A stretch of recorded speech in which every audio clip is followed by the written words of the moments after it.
ভেঙে পড়ছে। সেই কারণেই আমরা প্রায় 2 বছর আগে আমাদের নেতা জনাব তারেক রহমান সাহেব সংস্কারের জন্য 31 দফা কর্মসূচি দিয়েছিলেন। সেই কর্মসূচির মধ্যে আমাদের রাষ্ট্র সংস্কারের যে কথাগুলো বলা আছে সেই কথাগুলো আমরা মনে করি যথেষ্ট দেশের পরিবর্তনের জন্য খাপ খাওয়ানোর জন্য। আজকে অন্তর্বর্তীকালীন সরকার সংস্কার কমিশন গঠন করেছে।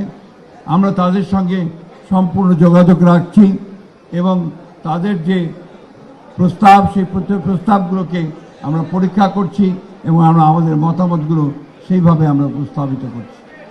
তো একটা জিনিস আমাদের সবসময় মনে রাখতে হবে যে বাংলাদেশের ঐতিহ্য, বাংলাদেশের জনগণের রাজনৈতিক ঐতিহ্য, তাদের ধর্মীয় মূল্যবোধ, তাদের কৃষ্টি, তাদের সংস্কৃতি সব কিছুকে সামনে রেখেই কিন্তু আমাদেরকে এই সামনের দিকে সংস্কার অথবা এবং সেই সঙ্গে এগিয়ে যাওয়ার যে পথ সেই পথকে বেছে নিতে হবে।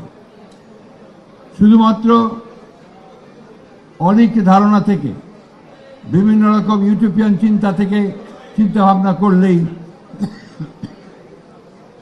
সমস্যার সমাধান করা যাবে না, অথবা আবেগের মধ্য দিয়েও সমস্যার সমাধান করা যাবে না। আমাদেরকে বাস্তববাদী চিন্তা করে, ভবিষ্যতের কথা চিন্তা করে, পরিবর্তনকে সামনে নিয়ে একটা নতুন বাংলাদেশ, গণতান্ত্রিক বাংলাদেশ গড়বার জন্যই আমাদেরকে ওই লক্ষ্যে কাজ করতে হবে। আমি সবাইকে আবার অনুরোধ করব যে আপনারা সবাই অত্যন্ত সচেতনতার সঙ্গে, সতর্কতার সঙ্গে আপনাদের ভূমিকা পালন করবেন। বিশেষ করে বাংলাদেশ জাতীয়তাবাদী দলের সঙ্গে যারা আমরা জড়িত আছি, তারা যেন আমরা এমন কোনো পদক্ষেপ না নেই যে পদক্ষেপ আমাদেরকে কোনো ভুল পথে এগিয়ে নিয়ে যেতে পারে। এবং জনগণের কাছেও আমাদের আহ্বান থাকবে যে আজকে এই ট্রানজিশনাল পিরিয়ডটাতে আমরা যেন সবাই ধৈর্য ধরে শান্তির সঙ্গে এই ট্রানজিশনাল পিরিয়ডটা আমরা সামনে এগিয়ে নিয়ে যেতে পারি। যেটা আমাদের বারবার বলছি যে এখন যে সমস্যা, সেই সংকট, যে চ্যালেঞ্জ, এগুলোকে মোকাবেলা করার জন্য অত্যন্ত দ্রুত নির্বাচন অনুষ্ঠান করা দরকার। প্রয়োজনীয় যে পরিবর্তন বা সংস্কার দরকার নির্বাচনের জন্য, সেগুলোকে সম্পন্ন করে নির্বাচন অনুষ্ঠান করাই হবে এখন সবচেয়ে বড় উইজডমের কাজ, এবং এখন সেই উইজডমের কাজটা করাই বোধহয় সবচেয়ে ভালো হবে।